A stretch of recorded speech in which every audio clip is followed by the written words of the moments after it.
C'est le triste jour du décès du Messie promis, Hazrat Mirza Ghulam Ahmad de Qadian alayhi salam.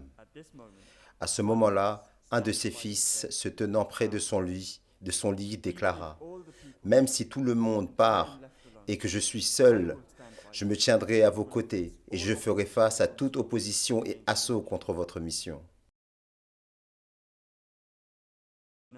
Une revendication émotionnelle faite dans un moment de chagrin par un fils peiné. En vérité, l'histoire témoigne de la sincérité de son engagement. Un homme de Dieu, un océan de la connaissance divine et séculaire, la voix articulée de l'époque, sans aucun doute un grand génie du XXe siècle, une incarnation des qualités de leadership. Ce ne sont là que quelques-unes des caractéristiques de Hazrat Mirza Bashiruddin Mahmoud Ahmad, radiallahu ta'ala anhu, le fils promis du Messie promis, Hazrat Mirza Ghulam Ahmad alayhi salam. ए फजले उमर तेरे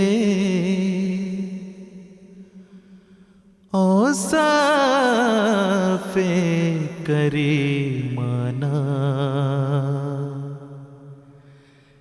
ए फजले उमर तेरे औसाफे करीमाना याद के बनाते हैं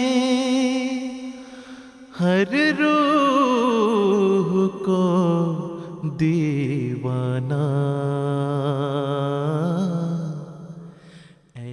Il était le réformateur promis dont l'avènement a été prophétisé par le saint prophète Mohammed sallallahu alayhi wa sallam et le Messie promis alayhi salam, et qui est devenu le deuxième calife à l'âge de 25 ans et a nourri la communauté jusqu'à sa maturité pendant plus de 50 ans, avec ses conseils spirituels, ses prières, ses larmes, son labeur et son sang.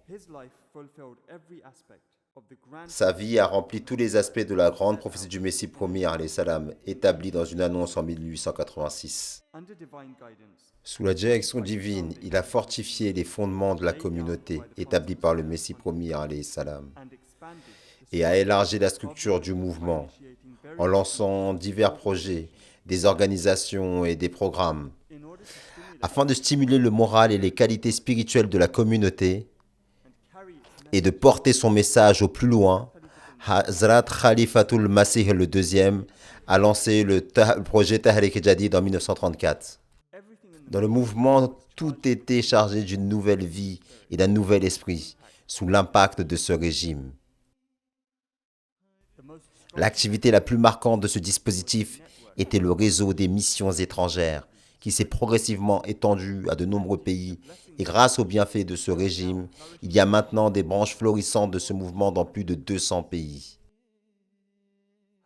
Hazrat Muslim Maud était un instrument pour établir la supériorité et le statut de la parole de Dieu, le Saint-Coran, dans tous les coins du monde. Pendant son adolescence, un ange lui a appris le commentaire de la sourate Al-Fatiha, le chapitre d'ouverture du Saint-Coran. Et c'est ainsi qu'il a été doué avec une connaissance profonde et spirituelle et la compréhension du commentaire du Saint-Coran par Allah l'exalté.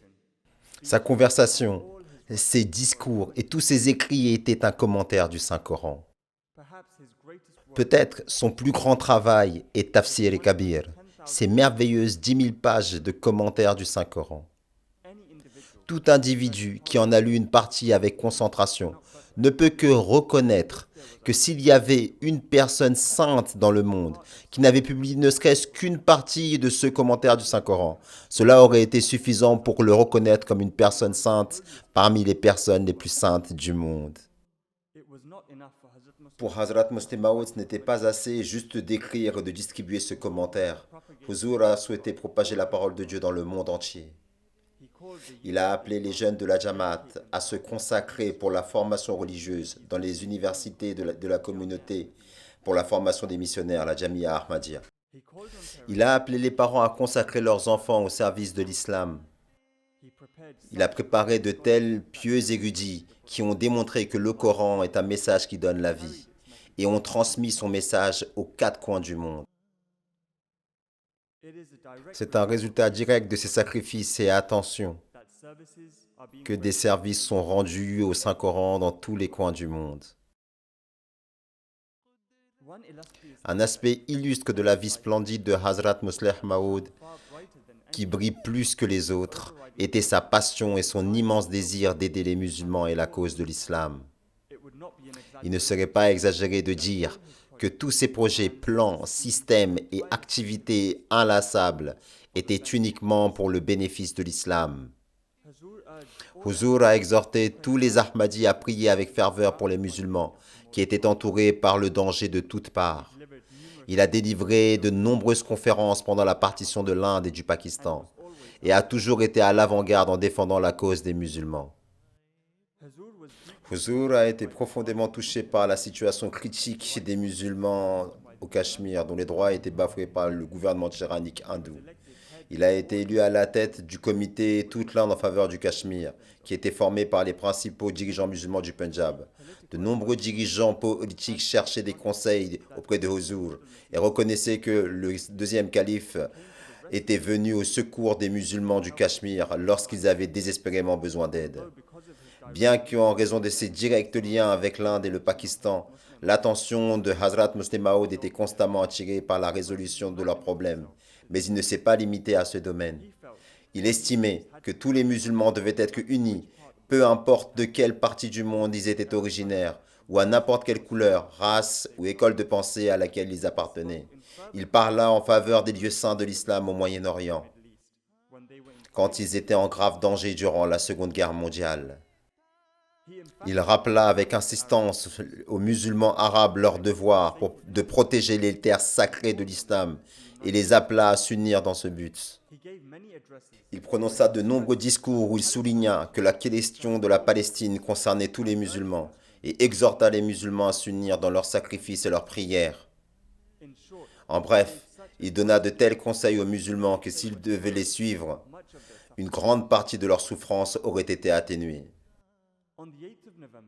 Le 8 novembre 1965, le mouvement a été secoué dans ses fondements par le décès de Hazrat Khalifatul Masih Thani, qu'Allah soit content de lui. Chaque membre de la communauté était accablé par le chagrin.